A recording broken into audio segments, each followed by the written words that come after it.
Ariel, t'as pas vu les noix de cajou? Parce que là je les cherche là pour faire la vidéo. Non, non, rien vu. Hein.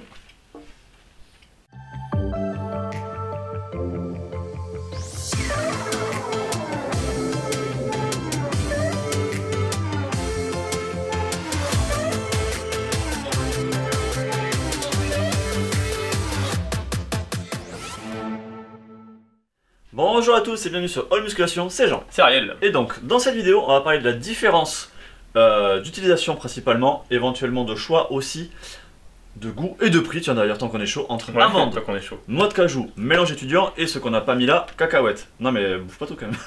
Non, je vais t'en laisser un peu. Voici. Alors on va essayer de pas descendre les pots pendant qu'on fait la vidéo quoi. Ouais, on l'a un peu descendu avant, il me reste un peu dans les dents. On va essayer. Allez, avant de démarrer la partie 1, on en profite quand même un petit peu d'auto-promo quand même. Ça fait Juste un peu. Ouais, voilà, juste un peu.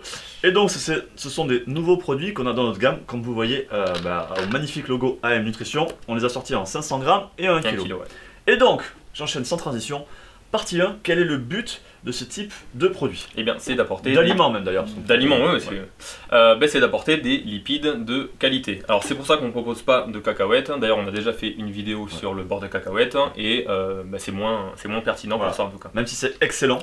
C'est très bon, pas tous, mais généralement c'est excellent. Voilà, mais ça reste un peu moins pertinent d'un point de vue profil lipidique. Voilà, tout à fait. Voilà. Alors, on va aussi rappeler qu'en termes de dosage, c'est une question qui revient très souvent en termes de dosage, de quantité de lipides dont on a besoin pour que le corps fonctionne correctement, qu'on soit en prise de masse comme en sèche. Et c'est vrai que c'est une erreur qu'on voit très souvent en sèche d'ailleurs, où les pratiquants vont beaucoup trop baisser leur quantité de lipides, ce qui fait qu'après ça, clairement, ça les aide pas à maigrir, et en plus ça augmente le risque de blessure.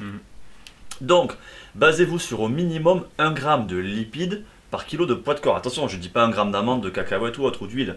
C'est 1 g de lipides par kilo de poids de corps. Donc si vous faites 70 kg, vous devez prendre au moins 70 g de lipides. C'est ça. Et ça serait dommage de s'en priver puisque c'est hyper important pour les articulations, le système hormonal, le système immunitaire. Et parfois dans l'alimentation, c'est difficile de varier les sources, d'en trouver suffisamment, etc. Donc ça, c'est vraiment très bien. C'est ça, parce qu'en plus souvent dans l'alimentation, nos sources principales de lipides vont provenir de la viande. Et c'est clairement pas les meilleures sources de lipides. Donc c'est intéressant de compenser, notamment avec des sources d'oméga 3 type poisson gras, et puis avec des lipides végétaux. Tout à fait.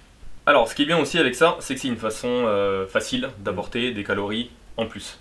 C'est beaucoup mieux que les protéines et les glucides en fait. Quand on a beaucoup de lipides, on monte plus facilement les calories. Pour ceux qui ont du mal à grossir, notamment en prise de masse, on peut facilement monter les calories. L'avantage en fait des sources de lipides, c'est que c'est très dense en calories par rapport aux sources de glucides ou aux sources de protéines. Donc ça permet d'augmenter les calories sans augmenter beaucoup le volume des aliments qu'on est obligé de manger. Voilà, alors les oléagineux comme ça marche très bien. Ce qui marche très bien aussi c'est par exemple l'avocat, ça va être... il faut en bouffer quand même. Faut en bouffer, ça va être l'huile de coco, voilà. Les aliments un peu lipidiques, ça peut vraiment vous aider en prise de masse. Après on peut rajouter aussi que pour tout ce qui est, alors pas ici mais pour tout ce qui est oléagineux, y compris la cacahuète d'ailleurs, on est sur un taux de protéines autour de 20% en moyenne. Il y en a un peu plus pour les amandes, un peu moins pour les cajous, mais bon voilà. En gros c'est autour de 20%. Alors ça pourra vous aider aussi en collation à apporter un petit peu de protéines. Ça restera de toute façon assez léger parce que vous n'allez pas prendre 100 g de cajou ou d'amande. Ça complète. Mais ça complète un petit peu. Ouais, c'est bien. Ensuite, on a voulu proposer du bio parce que c'est avant tout les noix de cajou et les amandes un produit healthy. Donc c'est mieux de les avoir en bio. Tout à fait. Alors maintenant, on va rentrer dans le détail de ces trois types de fruits secs oléagineux. Et on commence donc avec la partie 2. La partie 2, c'est les amandes. Et on commence, on va dire par le roi des oléagineux, la reine, pardon.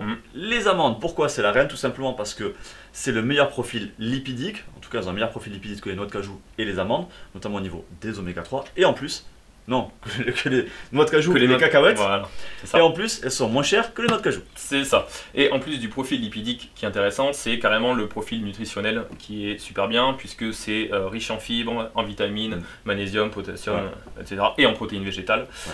Donc ça c'est parfait. Alors maintenant, combien de calories sur les amandes? Alors pour 100 g d'amandes, vous avez, en tout cas sur les nôtres, après ça va varier à, on va dire, à 5% suivant les marques que vous allez acheter. Là on a 639 kcal au 100 g. C'est très calorique, ce qui est tout à fait logique puisque c'est le but de ce type d'aliment, c'est d'apporter des lipides, on l'a dit en introduction. Et donc là, on est sur 55% de lipides et puis 21% de mémoire de protéines. Yes. Et alors, pour connaître le dosage, ça va dépendre en fait de votre poids, de votre objectif et des besoins et ce que vous avez déjà dans votre alimentation. Après, on part à peu près du principe pour une collation d'avoir une vingtaine jusqu'à une trentaine d'amandes. Donc ça fait environ 20 grammes pour une collation. Allez, partie 3, les noix de cajou. Alors, c'est quasiment identique en termes de compo, simplement un peu moins lipidique et un petit peu moins d'oméga 3 que les amandes. Après, c'est à peu près la même chose. Ouais, c'est ça. Mais nous, on trouve que c'est quand même meilleur en goût. Ouais, par contre, c'est vrai. En termes de goût, c'est quand même meilleur. Et par contre, oui, c'est vrai. Il y a une autre différence aussi, c'est que c'est quand même aussi plus cher les noix de cajou que les amandes. Ouais, c'est un peu plus cher. Ouais. Après, pour les calories, pour 100 grammes, on est à peu près sur 631 calories. Donc c'est légèrement moins que les amandes. Et pour 49 grammes de lipides. Voilà, c'est pour ça qu'on a un petit peu moins de calories, on a un peu moins de lipides. Et un peu moins de protéines aussi d'ailleurs dans les noix de cajou. Et puis en dosage, ça va être pareil, hein, ça va dépendre, encore une fois, comme on a dit pour les amandes, donc entre 15, 20, 30 noix de cajou, enfin si vous y arrivez quoi. Et enfin la partie 4, le mix étudiant avec des noisettes, des amandes, des raisins, des noix de cajou, tout ça. Le bonheur quoi. Voilà, c'est ça. Donc le but c'est d'avoir en fait un apport en lipides de qualité, en glucides, en protéines végétales, pour avoir de l'énergie vraiment longue durée quoi. Voilà, c'est vraiment du coup l'idée c'est d'avoir ici une collation complète par rapport aux deux autres. Yes. L'autre avantage aussi, c'est le moins cher des trois, et l'autre avantage aussi c'est qu'avec les raisins secs, du coup c'est moins sec que juste manger une poignée d'amandes, une poignée de cajou quoi. C'est quand même hyper bon. Et donc ça coule mais tout seul quoi. Ouais. Alors ensuite les calories vont varier en fonction du mix étudiant, mais en tout cas pour le nôtre, on est à 416 calories pour 100 grammes et donc un petit peu moins de lipides. C'est même 50%, 30% de moins. 30% de moins parce qu'il y a moins d'oléagineux. Ouais, c'est ça. Et pour tous ceux qui vont me demander pourquoi ça s'appelle du mélange étudiant, parce que beaucoup me l'ont demandé déjà sur les réseaux, je n'en sais absolument rien. En fait, ça s'appelle comme ça dans les magasins bio. Je suppose en fait que c'est parce que... collective, non, en fait, je suppose que ça s'appelle comme ça parce que, comme on l'a dit, l'idée c'est vraiment un apport d'énergie longue durée, une collation facile à faire, donc je suppose que c'est lié à ça en fait. On suppose que les étudiants ils ont besoin d'énergie. Je sais pas trop pourquoi d'ailleurs, mais... Ouais, je sais pas, parce que puisqu'ils branlent. Ouais, ça va, ouais. Donc voilà, en vrai, on sait pas pourquoi. Et dernier point quand même super important, vous pouvez les utiliser en apéro si vous voulez, mais c'est pas la même chose que les trucs d'apéro, c'est-à-dire que là c'est ni grillé ni salé, parce que si c'est grillé, vous perdez les lipides, ils sont cramés, donc ils sont morts. Et si c'est salé, vous ajoutez du sel et c'est absolument pas l'intérêt de ce type de produit là d'ajouter du sel, parce que pour la santé c'est pas très pertinent. C'est clair. Alors maintenant, donne-moi ça. Vas-y, mange pas tout. Si la vidéo vous a plu, vous avez à liker, partager, commenter. Parce que vous savez, mec. C'est vous qui faites. Vas-y, nique ma conclusion. Ouais. C'est vous qui faites vivre la chaîne. Pensez aussi à vous abonner, à activer la notification de sa petite cloche pour pas rater nos futures vidéos. D'ici là, faites-vous plaisir. Lâchez rien. Voilà. A plus. Et manger des noix de cajou et des amandes. Voilà, et du raisin aussi. Et des raisins. Ouais, c'est bon.